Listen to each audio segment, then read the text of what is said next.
I want to show you a quick video here. If you've got one of the mowers that has this style of shifter in it with just the simple forward and reverse and has either a foot pedal or a different lever to change speeds on it, when you try to take off, it'll slip and then it'll start moving.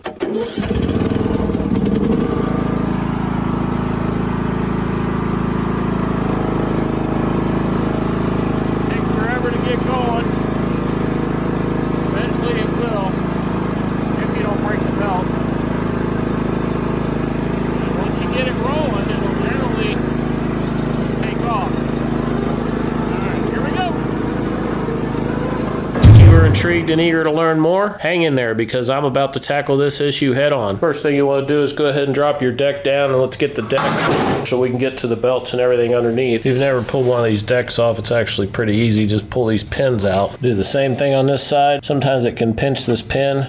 Pull that bar or that rod all the way out so this pin is free, and you should be able to pull it out a lot easier. Like I did on the other side, just push that out, let that deck drop down. You can see how this is slotted right here. You can slide that forward. That'll also enable you to get this belt off of here. Pull out to the side a little bit. And once you get your deck in the right spot, that'll come right out of there. There's a notch in that bar there, so you can take that all the way out. Just turn it, it'll slide right out of there. And then at this point, we can pull this deck out to the side here, and we'll get that cable off. Pull this pin out just like we did on these brackets on the side. You can pull that right out like that. And you can push this out and up. So just pull that out of there. And then this spring here is hooked from underneath through this pulley here. That spring is what engages your deck when you pull that back. Just unhook that spring there, and that deck is free now. We can pull it out.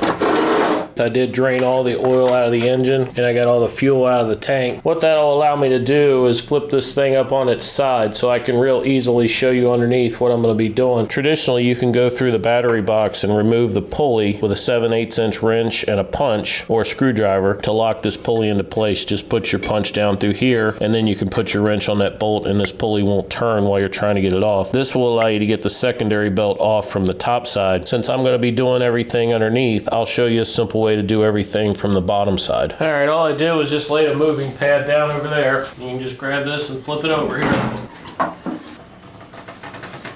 This will make it much easier for me to film this and show you what we're talking about here. The first thing you'll want to check here is this little spring here sometimes will come off. And if that comes off, it doesn't allow tension to be applied to this secondary belt here. You've got two belts here. You've got the belt that runs up to your engine pulley. On the top, your deck belt runs down here. This is your drive pulley here on the top. Now, even though that's dried and cracked, I don't think that's the belt that's causing our problem. If you come back here, this secondary belt that rides on the transmission is the one that I believe is causing our problem. That is pretty wore out, pretty loose. And guys, the way this transmission works, it's nothing more than two pulleys. And for you guys that have ever worked on a snowmobile or anything like that, it's a similar type system. So the more pressure you put on this, so in this case you let the pedal go up, same type of pulley, whether you've got the pedal system or the lever on the fender, parts look a little bit different, but same concept. This is not a true hydrostatic transmission. This is a single speed transmission. They're effectively changing the speed by where this belt rides on this pulley. The more tension you put on it when this is spinning, the more this belt pulls down into this pulley, and the farther out your secondary belt comes up. So it changes the gear ratio by this plate here in the middle moving back and forth to increase or decrease the distance that that belt has to travel. And the reason it's slipping, the secondary belt on the back transaxle, is so wore out, there's just not enough left of it to get it down in there to actually grab a hold of that. And the reason it'll slip for a little while and then take off is it eventually heats up. And when that rubber gets hot, it gets more pliable and gets more sticky, and that's why this thing will start to move as it sits there and slips for a little while till it breaks the belt. So if your mower starts slipping like that, you're going to get stuck out in the yard if you just keep doing it and ignoring it. Best thing to do, put you a new set of belts on here, and this thing will run like brand new again. We'll go ahead and change both the primary and the secondary belt here. The correct way to get this belt off, take this bolt out of this pulley here, take this guard off, and drop this down. I'm not going to do that. All I'm going to do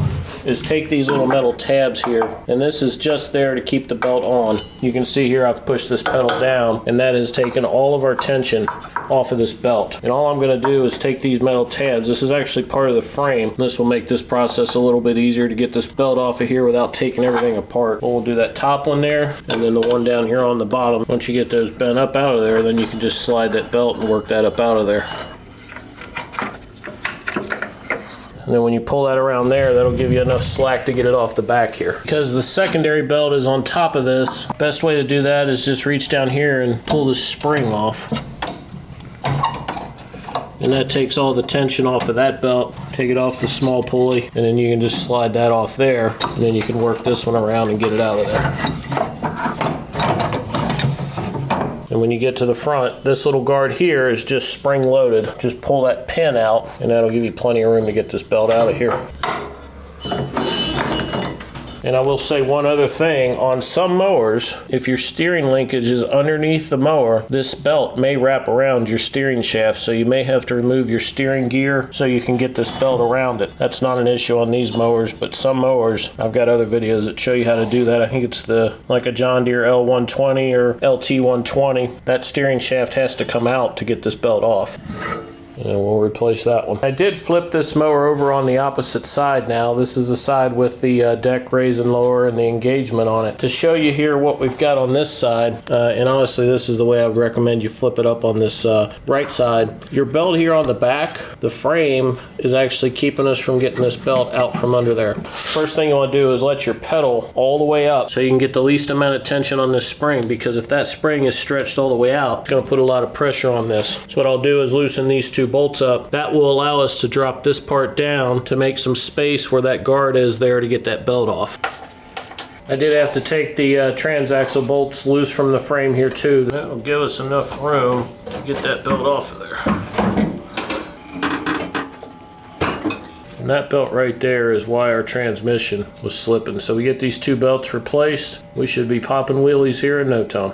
Before I put these belts back on here, there's a few things I want to show you to check while you're down here. First thing is any pulleys that are down here, make sure they are free, spin very well, and have no excessive bearing noise. This variable speed pulley here, make sure this plate in the center easily slides back and forth, and that should not have any play in it. And with the belt off, that should freely spin. Something else that you can look at while you're down here, this is your brakes on this mower. You want to check down in here, and you can see that this still has good brake pads on it, and it's a tiny little rotor for this thing on the brake pads, but there is a rotor right here for your brakes. You can check that while you're down here too. All right, and then under the hood of your mower, this will show you the upper drive belt and the lower drive belt. This will give you the part numbers so you can get the right belts for this mower. One thing I do recommend highly on these variable drive mowers is that you get the belts from the manufacturer, because it does have to be a pretty tough belt for the type of system this is. And I do not have the original manufacturer's belt. It's the same part number replaces that. This really is a case of do what I say and not what I do. Now with that said, I've had very good luck with these products, and I'm hoping this one works out good too. Now when you put this back on, put your long belt or your bottom belt back on first. And guys, I will tell you, the reason I didn't take this off or try to take it off is if you get one of these older mowers, sometimes these pulleys will be rusted and stuck on here so hard you can spend hours trying to get one of these off. It's just easier to bend those tabs up out of the way. You just got to make sure you bend them back in place before you put this thing back in service. I'll leave this off on the front here for now so we can get it on the back here first. On this back pulley here, for these little guides on this back here, you do not have to bend these up.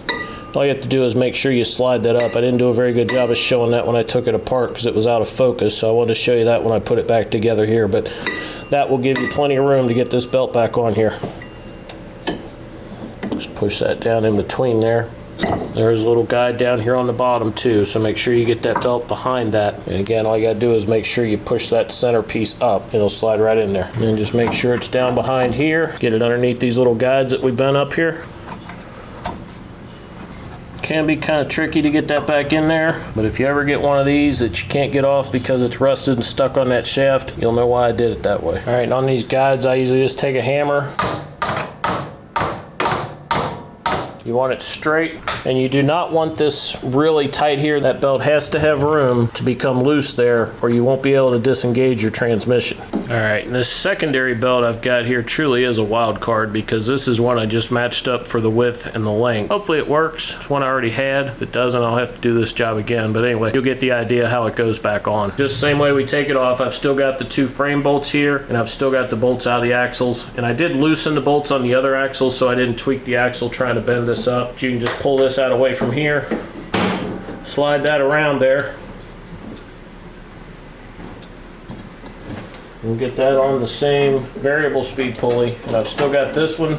This spring is still off. So we got that around the main big pulley here. And we'll put it around this variable pulley next. Actually, I need to release the brake on that. All right, so let your brake back up. That takes your tension so you can get this belt around this pulley. All right, once you get that belt on all the pulleys there, I've got a spring tool here. I'll reach down through here and pull that up here and hook that on there. And once you get that hooked on there, everything except that belt there should be tight. At that point, go ahead and put your bolts back in your transaxle, hold it back up to the frame. We'll get these tightened down, flip it back up on its wheels here, and make sure everything works the way it's supposed to. And guys, doing this way really isn't that much harder than taking that battery box off and doing this from the top.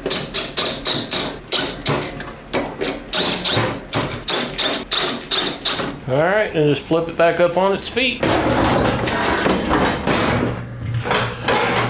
Get some oil and fuel back in this thing, and we'll see what we got here. I'm gonna take it out and try it out without the deck on it first, just to make sure everything's working the way it is, and we'll put the deck right on the mark. If you want to see more videos like this, click right here.